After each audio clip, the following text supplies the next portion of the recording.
السلام عليكم ورحمة الله وبركاته. الحمد لله رب العالمين الرحمن الرحيم، والصلاة والسلام على أشرف الأنبياء والمرسلين نبينا محمد وعلى آله وأصحابه وسلم تسليما كثيرا. أما بعد، أعوذ بالله من الشيطان الرجيم. بسم الله الرحمن الرحيم. قال الله عز وجل: وما أمروا إلا ليعبدوا الله مخلصين له الدين حنفاء ويقيموا الصلاة ويؤتوا الزكاة ذلك الدين القيمة. وقال الله عز وجل: قل الله أعبد مخلصا له الدين. قال رسول الله صلى الله عليه وسلم: انما الاعمال بالنیات وانما لكل امرئ ما نوى. محترم سامعین اکرام، دوستوں اور عزیز ساتھیوں، جیسے کہ یہ بات ہمارے علم میں ہے کہ ہمارے جو دروس کا سلسلہ چل رہا ہے وہ توحید پر چل رہا ہے، اور الحمدللہ یہ 17واں درس ہے توحید پر، 17th۔ پچھلے درس میں اور توحید میں ہم جس موضوع پر بات کر رہے ہیں وہ یہ ہے کہ ایک مسلمان توحید کا حق کس طریقے سے ادا کر سکتا ہے، اور ہم کیا کیا شروط ہیں کہ ایک مسلمان اس پر عمل کرتے ہوئے توحید کا حق ادا کر سکتا ہے۔ سب سے پہلی شرط تھی کہ علم حاصل کرنا، دوسری شرط تھی کہ دین سے محبت ہونا، اللہ سے محبت ہونا، رسول اللہ صلی اللہ علیہ وسلم سے اور دین کے امور سے محبت ہونا، تیسری چیز جو علم حاصل کیے اس پر عمل کرنے کی نیت کرنا، اور نیت کی کیا فضیلت ہے اور نیت کے کیا مراتب ہے وہ دیکھے تھے۔ چوتھی چیز جس کے بارے میں ہم پچھلے درس میں اس ٹاپک کو، اس موضوع کو ختم کیے ہیں، وہ یہ ہے جو علم حاصل کیے ہیں اس پر عمل کرنا۔ اور پچھلے درس میں ہم پڑھے تھے کہ جو شخص، جو مسلمان عمل نہیں کرنے کے لیے یا عمل سے بچنے کے لیے علم حاصل نہیں کرتا، وہ ڈبل گنہگار ہوتا ہے، دگنا گناہ اس کو ملتا ہے۔ ایک تو علم حاصل نہیں کرنے کا، اور دوسرا عمل نہیں کرنے کا، یا پھر عمل سے بچنے کے لیے جو علم حاصل نہیں کیا اس کی وجہ سے اس کو دگنا گناہ ملتا ہے۔ اور پچھلے درس میں ہم یہ بھی دیکھے تھے کہ جو شخص علم حاصل کر کے عمل نہیں کرتا ہے وہ آخرت میں قیامت کے دن اللہ تعالیٰ اس کو جہنم میں ڈالیں گے، اور اس کی انتڑیاں باہر آئیں گی، اور وہ انتڑیوں کے اطراف اس طریقے سے گھومے گا جس طریقے سے گدھا چکی کے درمیان میں گھومتا ہے۔ اور حدیث کے ذریعے سے ہم یہ دیکھے تھے، اور یہ بھی پچھلے درس میں پڑھے تھے کہ جو شخص تین اشخاص سے قیامت کے دن آگ کو بھڑکایا جائے گا۔ سب سے پہلے وہ شخص ہوگا جو عالم، جس نے اپنے علم پر عمل نہیں کیا یا پھر ریاکاری کی، دکھاوا کیا۔ دوسرا وہ شخص جو قرآن کی تلاوت کرتا تھا دکھاوے کے لیے، لوگوں کو خوش کرنے کے لیے، اپنی آواز دکھانے کے لیے، دوسرا شخص۔ تیسرا شخص جو اپنا مال، جس کو اللہ تعالیٰ نے مال دیا تھا اور وہ مال اللہ کی راہ میں خرچ کرتا تھا، لیکن کس لیے؟ اللہ کی رضا کے لیے نہیں، بلکہ لوگ اس کو کہیں کہ کتنا سخی ہے، کتنا بڑے دل والا ہے، کتنا اللہ کی راہ میں خرچ کرتا ہے۔ یہ احادیث کے ذریعے سے ہم پچھلے درس میں دیکھے تھے۔ پچھلے درس میں جس موضوع پر ہم بات ختم کیے ہیں وہ یہ ہے کہ علم پر عمل کرنا، اور کئی دروس سے 5-6 دروس سے ہم یہی بات کر رہے تھے جو پچھلے درس میں ختم ہو چکی ہے۔ اس حساب سے جو پچھلے درس میں ہم موضوع ختم کیے ہیں اس حساب سے 4 شروط ہم مکمل کر چکے ہیں جو ایک مسلمان اپنا کر کے توحید کا حق ادا کر سکتا ہے۔ سب سے پہلی شرط علم، دوسری شرط دین سے محبت، تیسری شرط نیت کرنا عمل کرنے کی، چوتھی شرط یہ تھی کہ علم پر عمل کرنا۔ 4 چیزیں ہو گئی ہیں۔ 5ویں چیز جس کے بارے میں انشاءاللہ تعالی ہم شروع کریں گے اس درس سے کہ 5ویں شرط کون سی ہے جس کو حاصل کر کے ایک مسلمان توحید کا حق ادا کر سکتا ہے، اور یہ شرط جس کے بارے میں آج ہم انشاءاللہ تعالی پڑھیں گے وہ شرط مجھے اور تمام سننے والوں کو اور تمام دیکھنے والوں کو، ہر ایک کو، اور جتنے مسلمان اس دنیا میں ہیں ان سب کو عمل کرنے سے پہلے اس چیز کو حاصل کرنا بہت ضروری ہے، اور وہ 5ویں شرط ہے اخلاص۔ انسان کے دل میں اخلاص ہونا۔ اخلاص کسے کہتے ہیں اور اخلاص کس طریقے سے حاصل کیا جاتا ہے؟ اخلاص کے کیا شروط ہیں؟ اخلاص کے کیا اوامر حکم آئے ہیں قرآن میں اور احادیث میں؟ اور اخلاص کی کتنے قسمیں ہیں؟ اس کے بارے میں ہم انشاءاللہ پڑھیں گے۔ 5ویں شرط ہے اخلاص۔ ایک مسلمان کے اندر جب وہ عمل کرے تو اس کے اندر خالصتاً یہ چیز ہو کہ وہ اللہ تعالیٰ کے لیے کرے۔ سب سے پہلے یہ موضوع شروع کرنے سے پہلے ہم یہ دیکھیں گے کہ اخلاص کہاں سے آیا ہے. اخلاص جو چیز ہے اصل وہ چیز دین میں آئی کہاں سے ہے.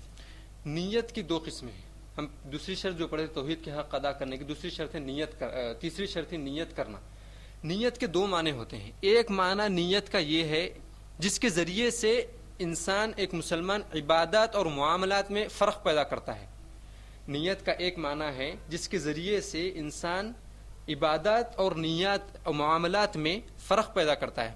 مثال کے طور پہ اب آپ نماز پڑھتے ہیں فجر کی تو آپ کے دل میں نیت ہوتی ہے کہ میں فجر کی نماز پڑھ رہا ہوں, اور پھر آپ ظہر کی نماز پڑھتے ہیں تو یہاں پر نیت الگ ہوتی ہے فجر سے. فجر کی نماز کی نیت الگ ہے, ظہر کی نماز کی نیت الگ ہے. نیت کا ایک معنی ہوتا ہے عبادات میں فرق کرنا, فجر کی نماز اور ظہر کی نماز میں فرق کرنا, عصر کی نماز عشاء کی نماز میں فرق کرنا, روزہ آپ فرض رہ رہے ہیں یا نفل رہ رہے ہیں اس میں فرق کرنا, آپ زکوٰۃ کا مال دے رہے ہیں یا پھر آپ صدقہ دے رہے ہیں. نیت پر ڈیپینڈ ہے, نیت پر دار و مدار ہوتا ہے اس چیز کا. عبادات میں فرق صرف نیت کے ذریعے سے ہوتا ہے, اور نیت کی جگہ دل ہے, زبان نہیں ہے. الا یہ کہ کچھ امور دین میں جیسے کہ آپ اگر اسلام میں کوئی داخل ہو رہا ہے تو اس کے لیے منہ سے کلمہ توحید پڑھنا لازمی ہے. اگر وہ صرف یہ کہے کہ میں دل سے نیت کرتا ہوں اور اسلام میں داخل ہوتا ہوں تو اس کا اسلام قابل قبول نہیں ہے. کیوں؟ کیونکہ رسول اللہ صلی اللہ علیہ وسلم نے کہا کہ زبان سے کہنا کلمہ توحید لا الہ الا اللہ محمد الرسول اللہ یہ کہہ کر کے داخل ہو سکتا ہے اسلام میں. اس کے علاوہ آپ عمرہ کر رہے ہیں تو آپ کو نیت منہ سے کرنا ہے. اس کے علاوہ آپ حج کر رہے ہیں تو آپ کو منہ سے نیت کرنا ہے. قربانی دے رہے ہیں تو آپ کو منہ سے نیت کرنا ہے. کچھ امور اس کے علاوہ تھوڑے اور امور ہیں جس کا منہ سے نیت کرنا ہے. باقی کے تمام امور صرف جس کا جو عبادات ہے ان کی نیت کرنے کا محل صرف دل ہے. سب سے پہلا مطلب نیت کرنے کا عبادات میں فرق کرنا. سمجھ میں آ گیا ہے عبادات میں کس طریقے سے فرق کیا جاتا ہے. آپ حج کر رہے ہیں, آپ حج اور عمرے میں فرق کس طریقے سے کریں گے؟ نیت کے ذریعے سے. نیت کے علاوہ کوئی اور چیز نہیں ہے عبادات میں فرق کرنے والی. آپ دوسروں کے ساتھ احسان کر رہے ہیں یا ان کے ساتھ آپ اپنا بدلہ چکا رہے ہیں, یعنی آپ کچھ اچھا کام کیے تھے وہ آپ کے ساتھ کچھ اچھا کام کیے تھے تو آپ یہ نیت سے کر رہے ہیں کہ میں بھی ان کے ساتھ اچھا کام کرنا ہے کیونکہ انہوں نے میرے ساتھ کیا ہے. یہ الگ نیت ہے. اور ایک نیت آپ احسان کر رہے ہیں بغیر کسی معاوضے کے, یعنی بغیر کسی احسان, دوسروں نے آپ کے ساتھ احسان نہیں کیا بلکہ آپ کسی اور کے ساتھ احسان کر رہے ہیں. یہ عبادات میں فرق ایک مطلب نیت کا. دوسرا مطلب ہوتا ہے نیت کا اخلاص, کہ انسان کا دل, انسان کا شریر, انسان کی جو چھپی ہوئی چیزیں ہیں وہ پاک و صاف ہونا. یہ دوسرا مطلب ہے نیت کا. نیت کا دوسرا مطلب کیا ہے کہ انسان کے اندر کی جو چیزیں ہیں, جو دل کے جو معاملات ہیں وہ پاک و صاف ہونا نیت کا دوسرا مطلب ہے. اخلاص دوسرے الفاظ میں اس کو آپ اخلاص سمجھیں. نیت کا مطلب اخلاص ہے. پہلا مطلب ہو گیا عبادت میں فرق کرنا, دوسرا مطلب اخلاص. اب ہم آگے بڑھیں گے یہ معلوم کرتے ہوئے کہ اور یہ جو چیزیں میں ابھی فی الوقت جو دے رہا ہوں یہ علمی چیزیں ہیں اور علم حاصل کرنا بہت ضروری ہے. اگر آپ کو اخلاص کا مطلب میں لغت کے لحاظ سے یعنی عربی زبان میں اخلاص کا مطلب کیا ہوتا ہے اور قرآن اور حدیث میں یعنی شرعی لحاظ سے اخلاص کا مطلب کیا ہوتا ہے اگر میں نہ بتلاؤں تو اخلاص کسے کہتے ہیں پھر آپ کو معلوم نہیں ہوگا اصل اخلاص کسے کہتے ہیں. ہم سب سے پہلے دیکھیں گے کہ اخلاص عربی زبان کا ورڈ ہے تو اس کے معنی عربی میں کیا ہوتے ہیں. قرآن اور حدیث میں ابھی نہیں, اصطلاحی زبان میں نہیں, یعنی قرآن اور حدیث میں نہیں بلکہ اخلاص عربی زبان میں کسے کہتے ہیں, ڈکشنری میں, عربک ڈکشنری میں کسے کہتے ہیں. اخلاص اخلص یخلص اخلاصا یہ ورڈ ہے اخلاص کا. اس کے معنی ہوتے ہیں کسی بھی چیز کو پاک و صاف کرنا. یہ کس میں؟ عربی زبان میں. عربی زبان میں اخلاص کہتے ہیں کسی بھی چیز کو پاک و صاف کرنا. مخلص آپ کہتے ہیں کسی کو کہ یہ بہت بڑا مخلص آدمی ہے تو اس کا مطلب کیا ہوتا ہے؟ جو کسی چیز کو صاف کرتا ہے اس کو کہتے ہیں مخلص, اس کو کہتے ہیں مخلص. مخلص جیسے کہ اللہ تعالیٰ نے قرآن کریم میں فرمایا انہ من عبادنا المخلصین, یوسف علیہ السلام کے بارے میں کہ وہ بندہ ہمارے بندوں میں مخلص بندوں میں سے, مخلص اسے کہتے ہیں جس کو صاف کیا گیا ہو. صاف کرنے والے کو مخلص اور جس چیز کو صاف کیا گیا ہو اس کو مخلص. اور یوسف علیہ السلام کو کس نے پاک و صاف کیا تھا؟ اللہ تعالیٰ نے. تو اللہ تعالیٰ نے کہا انہ کان من عبادنا المخلصین. یہ اس کے علاوہ اخلاص کے معنی عربی زبان میں ہوتے ہیں خلص یخلص خلاصا و خلوصا. جو چیز بچ گئی ہے اس کو بھی کہتے ہیں اخلاص عربی زبان میں. یہ میں سمجھ سکتا ہوں کہ آپ لوگوں کو مشکل ہو رہا ہوگا سمجھنے کے لیے، لیکن ایک علمی لحاظ سے میں بتلا رہا ہوں چیز. ان تمام چیزوں کا ایک ہی مطلب میں بولنا چاہتا ہوں کہ اخلاص کا مطلب عربی زبان میں ہے کسی چیز کو پاک و صاف کرنا. خلاص عربی زبان میں. اب ہم دیکھیں گے اصطلاحی زبان میں یعنی قرآن اور حدیث میں جب مخلص اخلاص کا ورڈ جب استعمال ہوتا ہے تو اس کا کیا مطلب ہے، اور یہ اہم ہے سب سے زیادہ. آپ اگر عربی زبان کے جو معنی اگر وہ یاد بھی نہیں رکھے تو کوئی مسئلہ نہیں، لیکن قرآن اور حدیث میں کیونکہ ہم یہاں بیٹھ کر کے قرآن اور حدیث کا علم حاصل کر رہے ہیں تو قرآن اور حدیث میں جو معنی استعمال کیا گیا اخلاص کا اس کو یاد رکھنا ضروری ہے. اخلاص کا قرآن اور حدیث میں جب معنی بولا جاتا ہے یعنی اخلاص جب بولے جاتی ہے چیز تو اس کا معنی کیا ہوتا ہے قرآن اور حدیث میں. علماء کرام اور جو لغت کے جو تفسیر قرآن کی جو تفسیر کیے ہیں اور احادیث کو جو تشریحات کیے ہیں احادیث کے، ان لوگوں نے اس کا معنی یہ بتلایا ہے کہ هو تصفیۃ و تقنیۃ العمل بصالح النیہ عن جمیع شوائب الشرک. یہ عربی کا جملہ تھا. اس کا ترجمہ یہ ہے کہ نیک نیتی کے ساتھ کسی بھی عمل کو پاک و صاف کرنا تمام شرک کے طریقوں سے. اصطلاحی زبان میں اخلاص کسے کہتے ہیں؟ جو بھی عمل آپ کرتے ہیں دین کا، جو بھی عمل آپ کریں گے اس کو خالص سچی اور اچھی نیت کے ساتھ تمام شرکیہ طریقوں کو چھوڑ کر کے. اب اس کی تشریح میں کرتا ہوں کہ اس کا کیا مطلب ہے. هو تصفیۃ و تقنیۃ العمل بصالح النیہ. اچھی نیت کے ساتھ جتنے اعمال آپ کرتے ہیں اس کو پاک و صاف کرنا. عمل دو طریقے کی، عمل جو انسان کرتا ہے وہ دو طریقے کے عمل ہیں. ایک ہیں دل کے اعمال اور ایک ہیں جوارح کے اعمال. جوارح سے مراد آنکھ، کان، منہ، ہاتھ، پیر، یہ جوارح کہلاتے ہیں. دل کے اعمال الگ ہیں اور جوارح کے اعمال الگ ہیں. یہ سب سے پہلے سمجھ لیجیے کیونکہ یہ تعریف ہے اصطلاحی زبان میں اخلاص کی کہ عمل کو پاک و صاف کرنا. تو اعمال جو ہوتے ہیں وہ دو قسم کے ہیں. دل کے اعمال کیسے؟ مثال کے طور پہ اللہ پر ایمان رکھنا دل کا عمل ہے. فرشتوں پر ایمان رکھنا دل کا عمل ہے. کتابوں پر جتنی اللہ تعالیٰ نے کتابیں نازل کی ہیں اس پر ایمان رکھنا دل کا عمل ہے. رسولوں پر ایمان رکھنا دل کا عمل ہے. رسولوں پر ایمان رکھنے کا مطلب کسی بھی رسول کے درمیان میں فرق نہیں کرنا. لا نفرق بین احد منہم. سورہ بقرہ میں اللہ تعالیٰ نے فرمایا کہ کسی بھی رسول، ایک مسلمان، ایک توحید پسند مسلمان کسی بھی رسول کے درمیان اور نبی کے درمیان میں فرق نہیں کرتا ہے. یعنی مثال کے طور پہ میں نوح علیہ السلام پر ایمان نہیں لاتا ہوں، رسول اللہ صلی اللہ علیہ وسلم پر ایمان لاتا ہوں. اس طریقے سے فرق نہیں کرتے ہیں کوئی مسلمان. تو تمام انبیاء اور رسول، کتنے انبیاء اور رسول اس دنیا میں آئے ہیں؟ 1,24,000 انبیاء اور رسول اس دنیا میں آئے ہیں. تمام کے تمام نبی اور انبیاء اور رسول پر ایمان رکھنا جس طریقے سے رسول اللہ صلی اللہ علیہ وسلم پر رکھتے ہیں اسی طریقے سے تمام رسولوں پر ایمان رکھنا یہ دل کا عمل ہے. قیامت کے دن پر ایمان رکھنا، تقدیر کے اچھے اور برے ہونے پر ایمان رکھنا، صرف اللہ کے اوپر بھروسہ کرنا دل کا عمل ہے. صرف اللہ سے دعا مانگنا دل کا عمل ہے. صرف اللہ کو اپنا معبود جاننا اور پہچاننا دل کا عمل ہے. یہ تمام چیزیں اور اس کے علاوہ جو دوسرے ہیں وہ تمام کے تمام دل کے اعمال ہیں. ان امور میں اور ان اعمال میں شرک کو شامل نہیں کرنا. اور شرک کے کتنے اقسام ہیں وہ میں آگے بتلاتا ہوں. دوسری جو جوارح کے جو اعمال ہیں اس کا ذکر کرنے کے بعد میں شرک کے اقسام بتلاتا ہوں. یہ ہو گیا دل کے اعمال.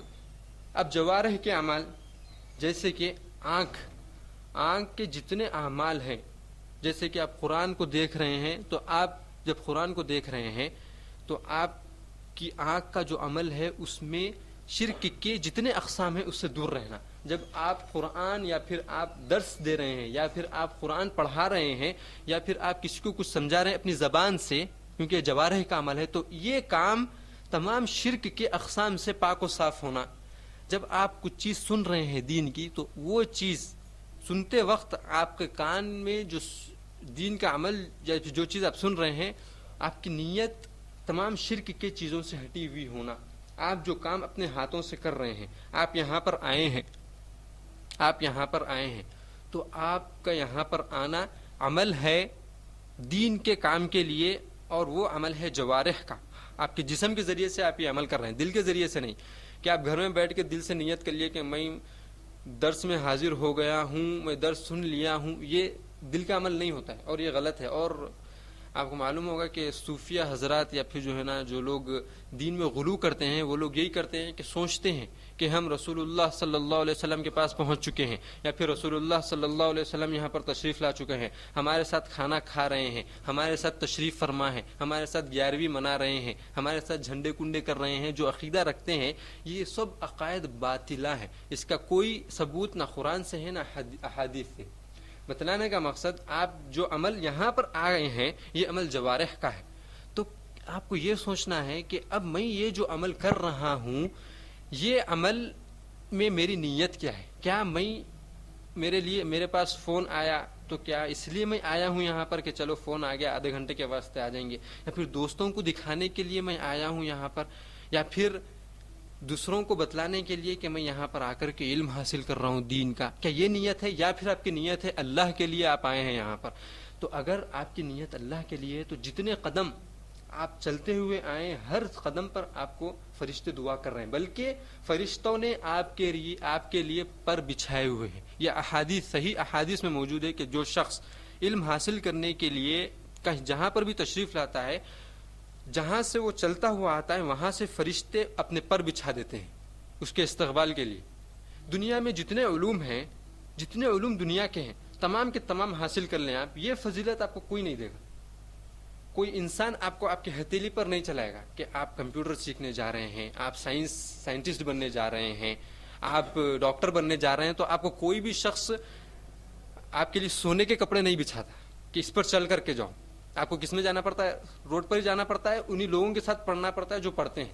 لیکن جو شخص دین کا علم، قرآن اور حدیث کا علم جو شخص حاصل کرنے کے لیے آتا ہے، اس کے لیے اللہ تبارک و تعالیٰ فرشتوں کا انتظام کرتے ہیں، اور وہ زمین پر نہیں چلتا. دیکھنے میں انسانوں کے لیے زمین ہے، لیکن اللہ تعالیٰ نے فرشتوں کے پر بچھا دیے ہیں جو بھی اللہ کے لیے یہاں پر آئے ہیں. اور میں کسی کے بارے میں کچھ نہیں کہتا کہ آپ اللہ کے لیے نہیں آئے، میں یہ کہتا ہوں کہ تمام کے تمام آپ لوگ اللہ کے لیے ہی آئے ہیں. تو خوشخبری یہ ہے کہ آپ نے جو عمل اپنے جوارح سے کیا ہے اور آپ کی نیت جو صاف تھی، اس کی وجہ سے اللہ تبارک و تعالیٰ فرشتے آپ کے لیے پر بچھائے ہوئے تھے فرشتے. اور یہاں تک کہ آپ جب تک یہاں مجلس میں بیٹھے ہوئے ہیں اور جب تک یہ مجلس ختم نہیں ہوگی، فرشتوں کی رحمت آپ کے اوپر سے ختم نہیں ہوگی.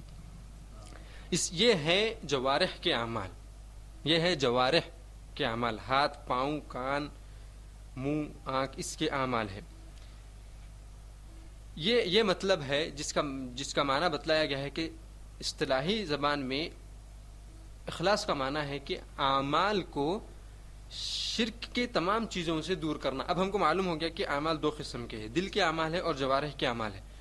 اب ہم کو یہ دیکھنا ہے کہ شرک کی کتنے اقسام ہیں اور ہم کو کس طریقے سے اس سے بچنا ہے. شرک کے کتنے اقسام ہیں؟ شرک کے دو قسمیں ہیں، شرک اکبر اور شرک اصغر.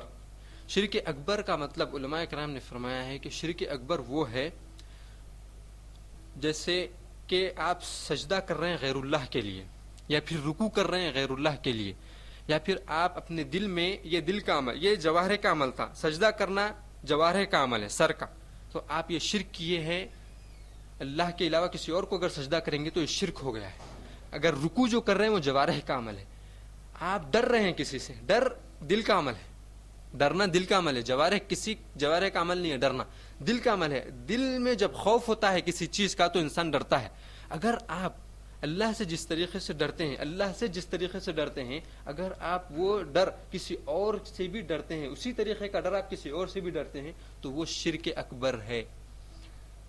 یعنی آپ بولیں گے کہ انسان شیر سے ڈرتا ہے، انسان شیر سے بھی ڈرتا ہے، یہ طبیعی ہے، طبیعی یعنی یہ فطرتی چیز ہے انسان کی. انسان ہر خوفناک چیز سے، ہر درندے سے انسان ڈرتا ہے، یہ طبیعی چیز ہے. سانپ سے انسان ڈرتا ہے، اژدہے سے ڈرتا ہے، یہ شرک نہیں ہوتا، یہ طبیعی چیز ہے.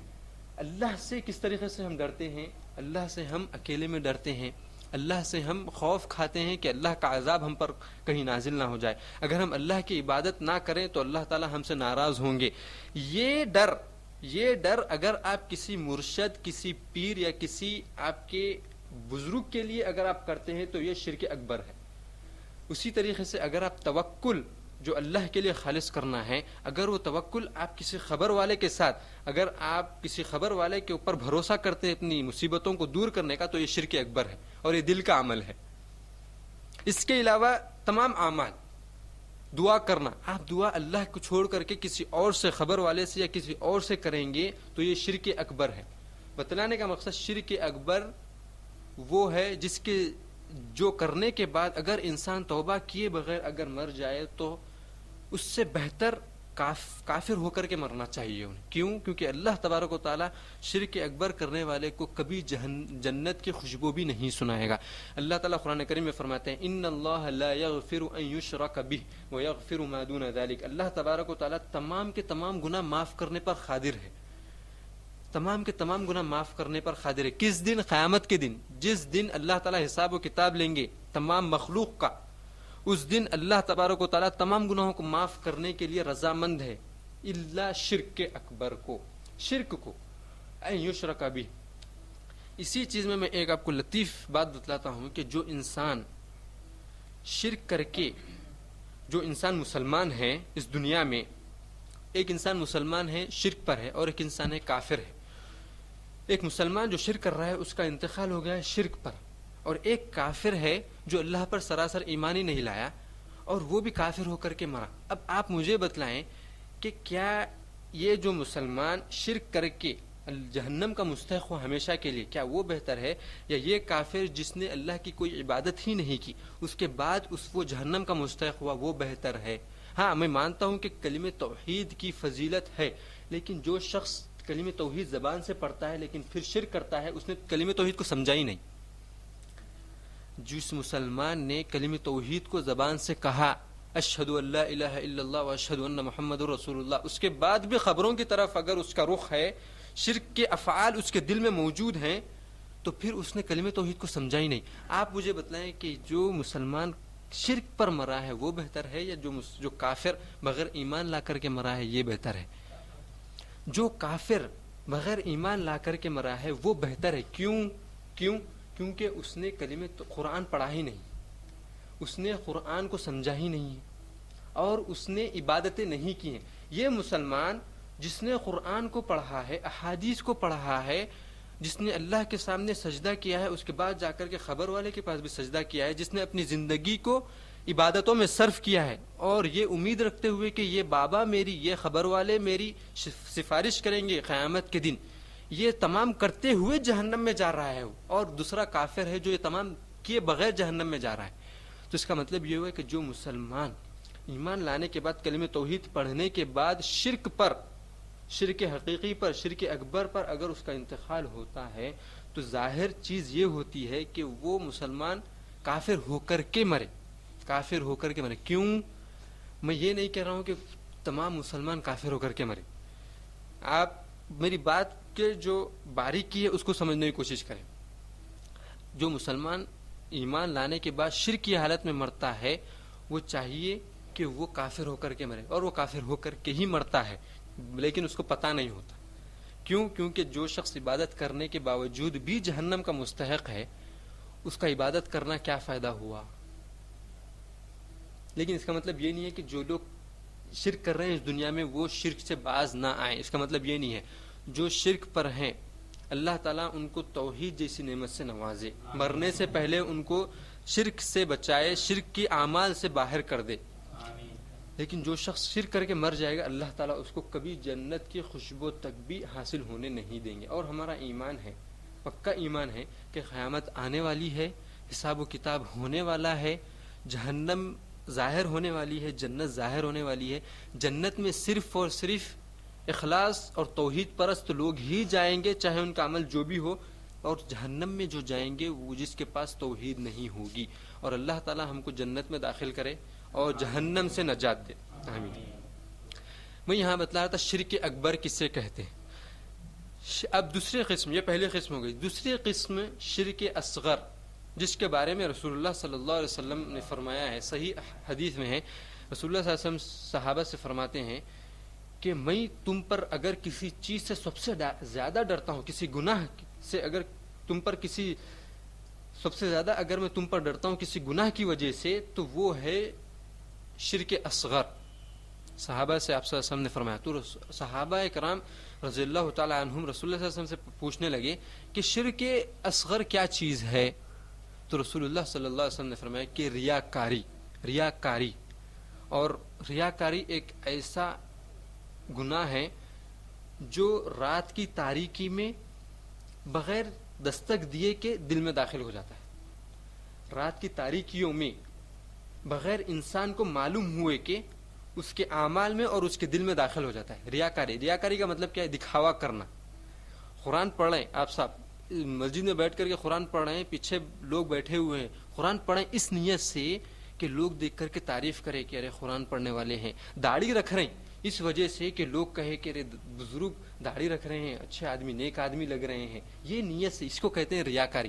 لوگوں کو دکھاوا کرنا، لوگوں کو دکھانا، اس کو کہتے ہیں ریاکاری، شرک اصغر. اور یہ چیز کسی بھی مسلمان کے اندر داخل ہو سکتی ہے. اسی لیے رسول اللہ صلی اللہ علیہ وسلم نے دعا بھی سکھائی ہے، اور پچھلے درس میں جو کتاب دی گئی تھی دعاؤں کی، اس میں یہ دعا موجود ہے کہ شرک سے بچنے کی دعا.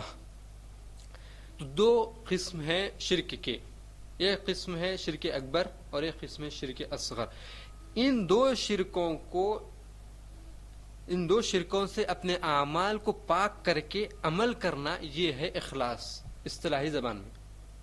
مختصراً تمام بات میں جو بتلایا ہوں آپ کو، اس کا مختصر جواب یہ ہے ایک ہی جملے میں کہ آپ کے اپنے دینی اعمال کو ان دو شرکوں کی جو قسمیں ہیں ان سے پاک کر کے عمل کرنا، یہ ہے اخلاص کا مطلب اصطلاحی زبان میں، یعنی قرآن اور حدیث میں. اب ہم کو معلوم ہو گیا ہے کہ اخلاص کسے کہتے ہیں عربی زبان میں، اور اخلاص کسے کہتے ہیں قرآن اور حدیث میں، اور شرک کی کتنے اقسام ہیں اور اعمال کے کتنے اقسام ہیں، ہم کو اس کا علم ہو چکا ہے. اخلاص کے بغیر اللہ تبارک و تعالیٰ کوئی عمل قبول نہیں کرتے، بلکہ اخلاص کا حکم اللہ تعالیٰ نے قرآن کریم میں اور رسول اللہ صلی اللہ علیہ وسلم نے احادیث شریفہ میں دیا ہے. اللہ تعالیٰ قرآن کریم میں فرماتے ہیں وَمَا أُمِرُوا إِلَّا لِيَعْبُدُوا اللَّهَ مُخْلِصِينَ لَهُ الدِّينَ. یہ سورہ بینہ کی آیت ہے جو 30ویں پارے میں ہے.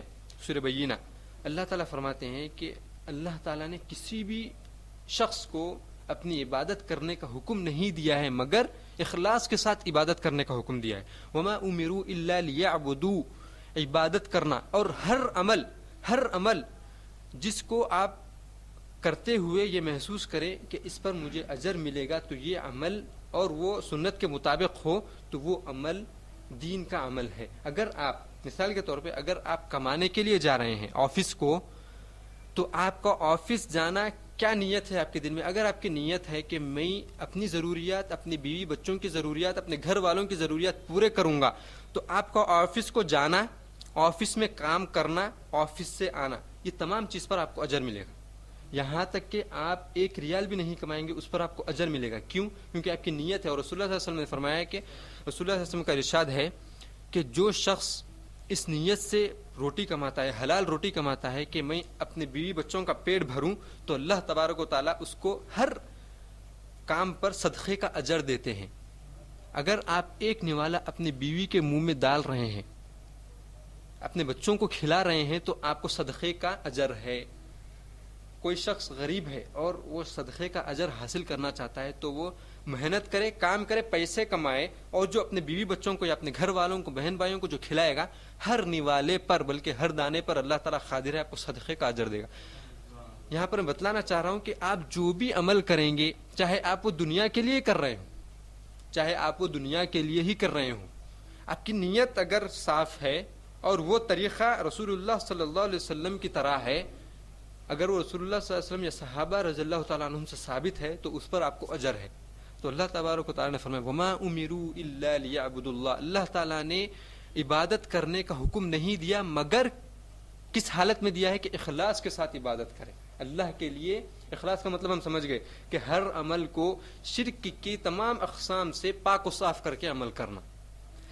وما امروا الا لیعبدوا اللہ مخلصین لہ الدین. اسی طریقے سے آپ کو ایک عجیب بات آج معلوم ہوگی انشاءاللہ تعالی، اور وہ یہ کہ اللہ تعالیٰ نے ہم جیسے گنہگاروں کو نہیں اور دوسرے لوگوں کو نہیں بلکہ ایسی شخصیت اور ایسے شخص کو اللہ تبارک و تعالیٰ نے اخلاص کا حکم دیا ہے جو شخصیت اس جیسی شخصیت اس زمین پر ابھی تک نہیں چلی اور نہ ہی چلے گی قیامت کے دن تک. اور ویسی شخصیت کے بارے میں اللہ تعالیٰ نے فرمایا کہ آپ کے ہم پچھلے اور اگلے اور پچھلے تمام گناہ ہم نے معاف فرما دیے ہیں. اور ایسی شخصیت کے بارے میں جس کے اوپر یہ قرآن نازل ہوا ہے ویسی شخصیت کو اللہ تبارک و تعالیٰ اخلاص اپنانے کے لیے حکم دیتے ہیں. دلیل قرآن کریم میں اللہ تبارک و تعالیٰ فرماتے ہیں قل اللہ اعبد مخلصا لہ الدین. رسول اللہ صلی اللہ علیہ وسلم سے اللہ تعالیٰ فرما رہے ہیں کہ آپ کہہ دیجئے، کن لوگوں سے کہہ دیجئے؟ کافروں سے آپ یہ کہہ دیجئے کہ مجھے اللہ تعالیٰ نے حکم دیا ہے. قل اللہ اعبد، اللہ تعالیٰ نے مجھے یہ حکم دیا ہے کہ میں عبادت کروں مخلصا لہ الدین، اللہ تبارک و تعالیٰ کو اپنے اعمال پاک و صاف کرتے ہوئے میں اللہ کی عبادت کروں. جو بھی میں عبادت کروں اللہ تعالیٰ نے مجھے حکم دیا ہے کہ میں اخلاص کے ساتھ اس پر عمل کروں اخلاص کے ساتھ. قل اللہ اعبد مخلصا لہ الدین. اس سے ہم کو کیا معلوم ہوتا ہے؟ اس سے ہم کو یہ معلوم ہوتا ہے کہ جو لوگ اخلاص کی اہمیت کو نہیں سمجھتے ہیں، جو لوگ یہ سمجھتے ہیں کہ اخلاص کی دین میں کوئی اہمیت نہیں ہے، جس طریقے سے آپ کو عمل کرنا ہے آپ کر سکتے ہیں، جو عمل کرنا ہے آپ کر سکتے ہیں، جو لوگ یہ سمجھتے ہیں ان کو اس آیت سے عبرت حاصل کرنا چاہیے. اور عبرت کیا حاصل کرنا چاہیے کہ رسول اللہ صلی اللہ علیہ وسلم جیسی شخصیت کو اگر اللہ تبارک و تعالی حکم دے سکتے ہیں اخلاص اپنانے کا، تو میں اور آپ کون سی چیز ہے جو اخلاص کو ٹھکرائے اور اخلاص کی اہمیت کو نہ سمجھی. اخلاص کے بغیر اللہ تبارک و تعالی کوئی عمل قابل قبول نہیں کرتے ہیں. اللہ تعالیٰ کے پاس اخلاص اور اتباع سنت جو ٹاپک ہے، جو موضوع ہے، اس کو ہم انشاءاللہ اخلاص کے بعد ہم اس کے بارے میں پڑھیں گے کہ اتباع سنت. اور اتباع سنت دوسری شرط ہے عمل کے قبول ہونے کی. پہلی شرط اخلاص، دوسری شرط اتباع سنت، یعنی رسول اللہ صلی اللہ علیہ وسلم کا طریقہ اپنانا. جو شخص اخلاص کے بغیر عمل کرتا ہے،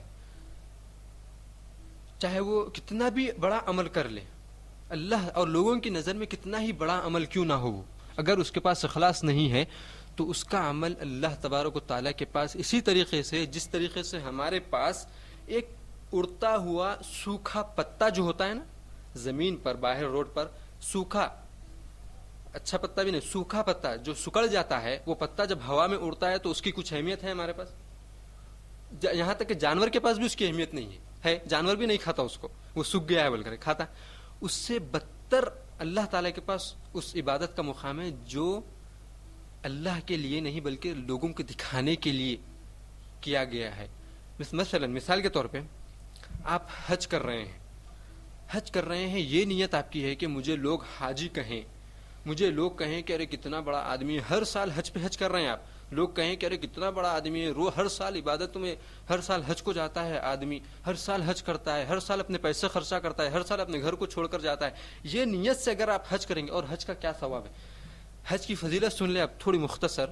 حج میں جتنے ارکان اسلام کے ہیں نا تمام کے تمام شامل ہے. حج میں توحید شامل ہے، نماز شامل ہے، زکوٰۃ شامل ہے، زکوٰۃ صدقے کے ذریعے سے شامل ہے، مال یعنی کہ اور روزہ شامل ہے، اور حج تو ہے. حج میں تمام اسلام کے ارکان موجود ہے. اس کا مطلب یہ ہوا کہ حج ایسی عبادت ہے جس میں تمام اسلام شامل ہے، اس میں تمام عبادتیں شامل ہیں. لوگوں کے ساتھ اچھائی کرنا، جھوٹ نہیں بولنا، سچائی بولنا، لوگوں کو تکلیف نہیں دینا، لوگوں کے ساتھ احسان کرنا، اور جو گالی گلوچ نہیں کرنا، فحش کلام نہیں کرنا، غلط چیز دیکھنا نہیں، غلط چیز سننا نہیں، غلط چیز کرنا نہیں اپنے جوارح کے ساتھ. یہ تمام کے تمام حج میں ہے کہ نہیں ہے؟ یہ تمام کی تعلیم ہم کو دی جاتی ہے حج کو جانے سے پہلے. مطلب یہ ہوا کہ یہ سب سے بڑی عبادت ہوئی. پھر تو 5واں مرتبہ اسلام کی ارکان میں 5واں مرتبہ اس کو حاصل ہے. اسلام کے جو ارکان ہے اس میں 5واں مرتبہ ہے. وہ اس لیے کیونکہ حج کرنے کی استطاعت ہر ایک کے پاس نہیں ہوتی. اسی لیے کہا گیا کہ جو استطاعت رکھتا ہے وہی حج کرے. جو شخص حج جیسی بڑی عبادت کو کرے لیکن اس کی نیت اللہ کے لیے نہ ہو اور رسول اللہ صلی اللہ علیہ وسلم کے طریقے پر نہ ہو تو اللہ کے پاس یہ حج کا اس کا عمل، صرف اس کا عمل، حج نہیں بلکہ اس کا عمل جو وہ کر رہا ہے وہ اسی طریقے سے اللہ کے پاس حقیر ہے جس طریقے سے ہمارے پاس اور ایک جانور کے پاس ایک سوکھے ہوئے پتے کی حقیقت ہے، اس سے بھی بدتر ہے. کیونکہ اللہ تعالیٰ نے کہا ہے کہ اللہ تعالیٰ کوئی بھی عمل اخلاص کے بغیر قبول نہیں کریں گے. اور اگر انسان چھوٹا سا چھوٹا عمل لوگوں کی نظر میں وہ چھوٹا ہوگا لیکن اگر اس کے اندر اخلاص ہے اور رسول اللہ صلی اللہ علیہ وسلم کے راستے پر، رسول اللہ صلی اللہ علیہ وسلم کے بتائے ہوئے طریقے سے ہے تو اس کا اجر اتنا ہے کہ وہ ایک چھوٹے عمل کی وجہ سے وہ جنت میں داخل ہو سکتا ہے. میں دلیل دیتا ہوں آپ کو، دلیل سے بات کروں گا. دلیل کے بغیر آپ کو میں کوئی ایک بات نہیں بولوں. دلیل میرے پاس موجود ہے لیکن آپ پہلے بات سمجھ لیں کہ انسان چھوٹے سے چھوٹا عمل، اور یہ میری آخری بات ہے اس درس کی، انسان چھوٹے سے چھوٹا عمل جو لوگوں کی نظروں میں چھوٹا ہے، لوگوں کی نظروں میں چھوٹا ہے، اگر اس کے دل میں اللہ کے لیے کرنا ہے تو وہ عمل اس کو جنت میں داخل کر سکتا ہے. مثلا آپ عمل کر رہے ہیں، راستے سے جا رہے ہیں، آپ کو راستے میں ایک تکلیف دہ چیز دکھی، کچھ جھاڑ کے جو ہے نا لکڑیاں گرے ہوئے ہیں یا پھر جو ہے نا کوئی ڈبہ رکھا ہوا ہے جو لوگوں کو تکلیف دے رہا ہے، گاڑیاں آتے جاتے ہوئے، یا پھر لوگوں کے چلنے کی جگہ اس جگہ لوگوں کو تکلیف دے رہا ہے. اگر آپ وہ چیز کو اللہ کے لیے کہ اللہ تعالیٰ مجھ سے راضی ہو جائے اس وجہ سے اگر آپ کریں گے تو وہ عمل آپ کو جنت میں داخل کر سکتا ہے. دلیل آپ بولیں گے دلیل کیا ہے؟ یہ حدیث میں رسول اللہ صلی اللہ علیہ وسلم نے ارشاد فرمایا ہے اور یہ حدیث صحیح حدیث ہے. بنی اسرائیل کا ایک شخص، بنی اسرائیل کا قصے میں رسول اللہ صلی اللہ علیہ وسلم فرماتے ہیں کہ ایک شخص بنی اسرائیل کا ایک راستے سے گزر رہا تھا.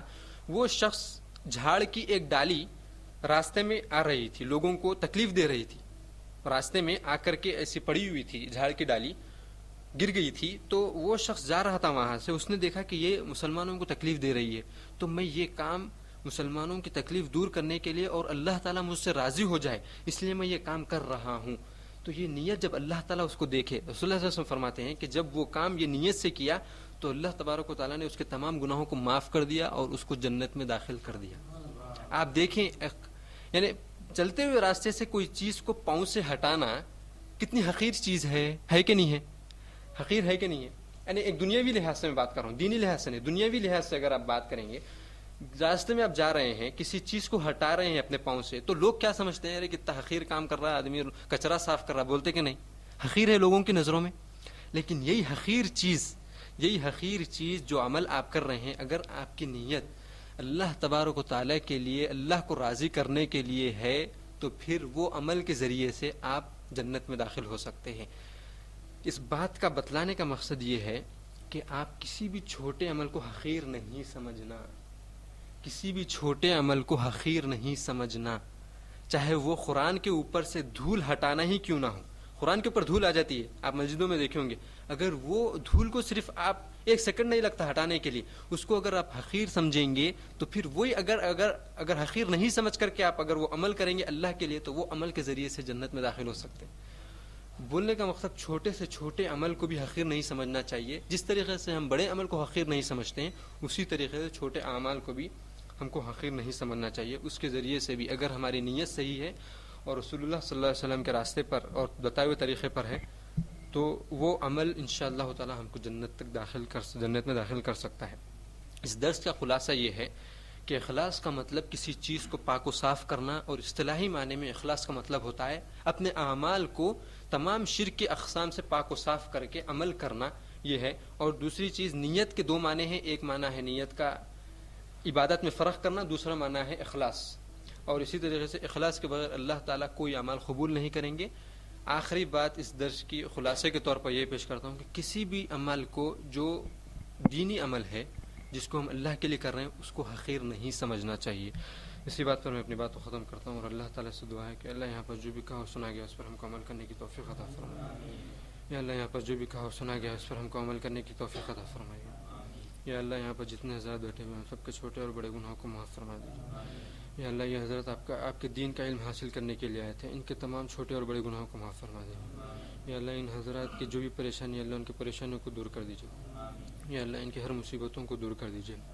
یا اللہ جتنے مسلمانوں کا انتقال ہو چکا ہے اور جو زندہ ہیں ان سب کے چھوٹے اور بڑے گناہوں کو معاف فرما دیجیے. یا اللہ جو بھی مسلمان جہاں پر بھی پریشان حال ہیں اللہ ان کی پریشانیوں کو دور کر دیجیے. یا اللہ جہاں پر بھی جو بھی مسلمان مشکل میں ہے اللہ ان کی مشکلوں کو آسان کر دیجیے. یا اللہ جتنے مسلمان شرک پر ہیں یا اللہ ان کو توحید جیسی نعمت سے نواز دیجیے. یا اللہ جتنے مسلمان توحید جیسی نعمت پر ہیں یا اللہ ان کو مرتے دم تک توحید پر قائم و دائم رکھیے. ربنا آتنا في الدنيا حسنة وفي الآخرة حسنة وقنا عذاب النار وآخر دعوانا الحمد لله رب العالمين وصلى الله وسلم على نبينا محمد وعلى آله وصحبه وسلم. سبحانك اللهم وبحمدك أشهد أن لا إله إلا أنت أستغفرك وأتوب إليك.